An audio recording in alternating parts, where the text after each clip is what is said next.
Ya, queridos alumnos, el tema a tratar en este video es lo que les estoy mostrando, el origen de la vida, es decir, cómo supuestamente llegó o apareció el primer organismo vivo en nuestro planeta.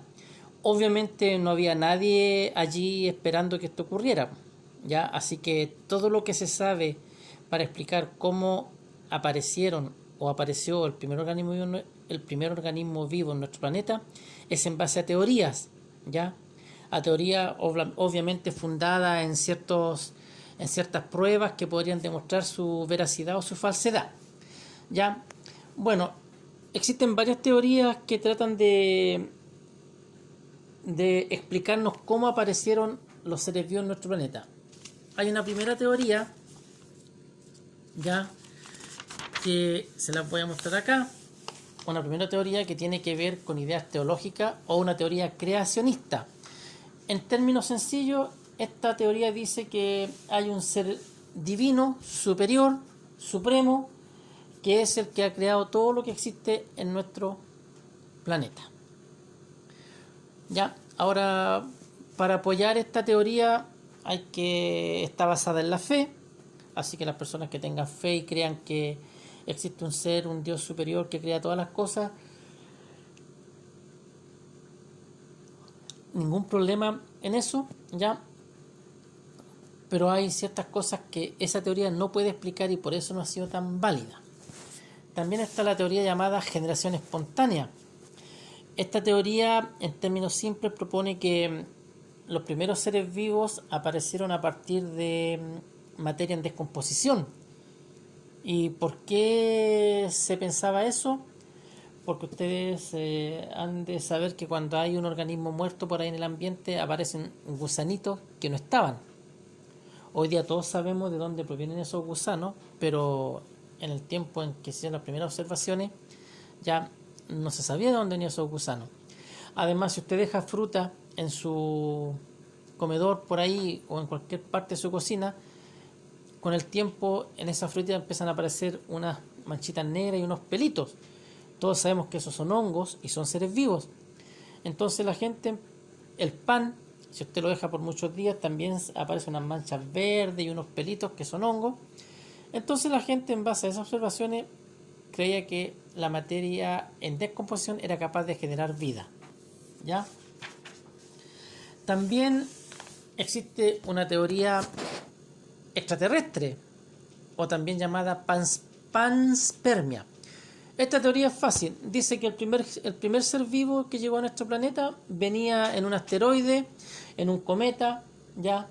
O en un meteorito, y que ahí venía, y de estos asteroides y meteoritos que caen en la Tierra, ahí llegó el primer ser vivo a nuestro planeta. Esa es la teoría extraterrestre. La teoría de la abiogénesis dice que, ¿no es cierto?, inicialmente la Tierra estaba cubierta de agua y en esta agua, que se le llamaba un caldo de origen, en esta agua había muchas moléculas químicas, las cuales se fueron juntando por cosas del azar, de la evolución, y al juntarse, en algún momento habrían formado un ser vivo muy simple, muy inferior, y así habría llegado el primer ser vivo a la Tierra, ¿ya? Así hay muchas teorías que tratan de explicar el origen de la vida en nuestro planeta. Con esas teorías que manejen, la teoría creacionista, la teoría de generación espontánea, la teoría de origen extraterrestre y la teoría de abiogénesis o quimiosintética, porque es a partir de sustancias químicas. Hay otras teorías más complicadas, más complejas, pero con esas teorías que manejen para explicar, ojo, cómo se originó o cómo nació o apareció el primer organismo vivo en nuestro planeta. Ustedes saben que nuestro planeta, cuando se formó, era una roca incandescente, donde obviamente nada podía vivir ahí. Y con el paso de miles de millones de años, esta roca incandescente se enfrió y lo que se había evaporado se condensó y aparecieron las primeras sustancias líquidas. Así que inicialmente nuestro planeta tendría un ambiente líquido, y por eso se apoya esta teoría de la abiogénesis. Bueno, Pero así como es importante saber cómo apareció o nació el primer ser vivo en nuestro planeta, también es importante saber cómo se han originado la gran diversidad de seres vivos en nuestro planeta. O sea, ¿cómo creen ustedes que se ha originado esta gran cantidad y variedad de seres vivos? Obviamente, el ser humano ahora sí ha sido testigo de algunas cosas que han ido ocurriendo, y también en base a teorías, ¿no es cierto?, se ha explicado cómo se han originado esta gran diversidad de seres vivos. Y en estas teorías que explican cómo se originó la gran variedad de seres vivos, hay dos líneas muy importantes. Ya, dos líneas muy importantes que tienen que ver con las teorías evolutivas. Ya, la primera teoría es de Lamarck, que fue un biólogo francés, ya, un biólogo francés, y que él decía que los seres vivos evolucionaban en base a dos ideas. Ahí están las dos ideas. La ley del uso y desuso, que no dice otra cosa que toda parte o estructura del cuerpo que no se use se atrofia y desaparece. Entonces los seres vivos, en la medida que han ido dejando de ocupar ciertas partes de su cuerpo, esas han ido desapareciendo.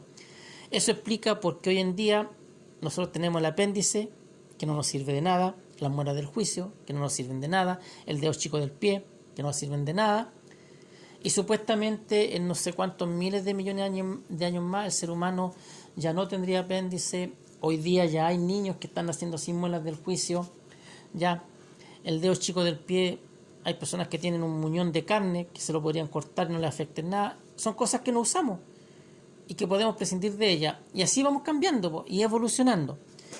Y la otra, la herencia de caracteres adquiridos, que este señor decía que si yo, por ejemplo, me teñía el pelo, yo le transmitía ese color del teñido a mi generación. Si yo me hacía un tatuaje, yo le transmitía ese tatuaje a mi generación. Y por eso se llama ley de la herencia de caracteres adquiridos. Caracteres adquiridos son cosas que yo no tengo y que se las transmito a mi hijo. Y nosotros sabemos que hoy en día no es verdad. ¿Y cómo les puedo demostrar que eso no es verdad? Porque Michael Jackson, por mucho que hizo por ser blanco, siempre que tuvo hijos de piel negra. Aunque él se bañara en leche, se echara un montón de sustancias para ser blanco, que terminó siendo muy blanco, en sus genes el color de piel era negro. Entonces, esta ley de caracteres adquiridos no se transmite. Hoy en día usted se puede teñir el pelo, se puede hacer un tatuaje, y nada de eso pasa a sus hijos. Así que esta ley, por eso no se acepta mucho, ¿ya? Y Lamarck también se apoyaba, por ejemplo, en lo que pasaba con las jirafas. Él decía que por qué las jirafas tenían el cuello más largo, y él decía que simplemente las jirafas que tenían el cuello más largo se podían alimentar de los árboles más altos, y las jirafas que tenían el cuello chico o más corto no alcanzaban esa hojita y no se podían alimentar y morían. Entonces eso demostraba que los caracteres adquiridos se iban pasando de generación en generación. Entonces, si una jirafa de cuello largo se podía alimentar y sobrevivía, eso se lo transmitía a sus jirafas hijas, y también lo hacían con el cuello más largo y se alimentaban de estos árboles altos y podían sobrevivir. Si alguna nacía con el cuello más corto, no alcanzaba los alimentos, ya, como en ese caso, y fallecían. Eso se llama caracteres adquiridos.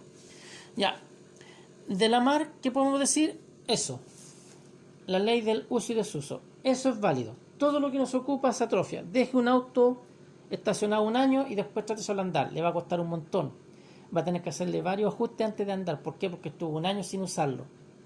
Nuestro sistema inmune, si no lo usamos, no es eficiente y nos enfermamos muy seguido. Por eso es que hay que usarlo.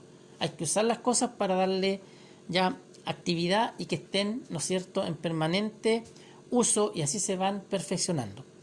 Ya. Pero lo que más se acepta hoy en día para explicar la diversidad de seres vivos es la teoría de don Charles Darwin. Este caballero dice que la variabilidad de las especies dependía del ambiente, ¿ya? Del ambiente. El ambiente, ustedes saben que cambia, pero cambia sin elegir a nadie. El ambiente cambia y los que pueden sobrevivir y pueden resistir el cambio permanecen. Esta teoría se llama selección natural.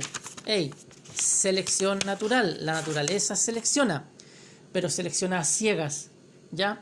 El ambiente cambia y los que resisten el cambio sobreviven y los que no se mueren. Ahora, ¿por qué algunos resisten el cambio? Porque en su genética está esa información y cuando ellos tengan hijos, ese cambio va a ir en los genes, ¿ya? Esa resistencia al cambio va a ir en los genes y los hijos van a nacer ya resistiendo a los cambios. Pero es el ambiente el que selecciona, ¿ya? Así como en la naturaleza la ley del más fuerte, ya los que se pueden alimentar más sobreviven, pero eso lo llevan en los genes, esa capacidad de alimentarse y ser buenos para cazar presa y alimentarse. Eso va en los genes y se lo transmiten a sus hijos. Eso se llama selección natural. El principal defensor de la selección natural es Darwin. Es la principal teoría evolutiva actual y es la que más se acepta. Selección natural, ¿ya? Y la selección natural se basa en que la descendencia trae modificaciones y en los cambios ambientales. Descendencia con modificaciones. ¿Cómo se explica eso? Si yo tengo un hijo con mi pareja, mi hijo no va a ser ni igual a mí ni igual a mi pareja. Va a tener cosas de los dos y eso ya lo hace diferente. Y eso significa que trae modificaciones. Y en eso se apoya la ley de selección natural de Darwin, que trata de explicar cómo han ido cambiando las especies, ¿ya? Cómo han ido cambiando. Es la teoría o la idea que más se acepta hoy en día en el mundo científico. La idea de evolución por selección natural propuesta por Darwin. El ambiente cambia a ciegas, no elige a quienes favorece, a quienes perjudica, solamente los que resisten el cambio y sobreviven se mantienen. Y si eso ocurre es porque va en sus genes. Y eso lo tenían al momento de nacer. Ya no lo tuvieron cuando el ambiente cambió. Lo tenían ya desde el momento de nacer. El ambiente cambia y ellos están listos para resistir el cambio. Eso se llama selección natural. Ya, eso es lo que puedo decirles de el origen de la vida, ya con sus teorías, y de la diversidad de especies, con también sus teorías y propuestas por Lamarck y por Darwin. Lamarck con su teoría del uso y desuso y caracteres adquiridos, y Darwin con su teoría de la selección natural y descendencia con modificaciones. Espero me hayan entendido y nos estamos viendo en un próximo video. Muchas gracias, que estén bien.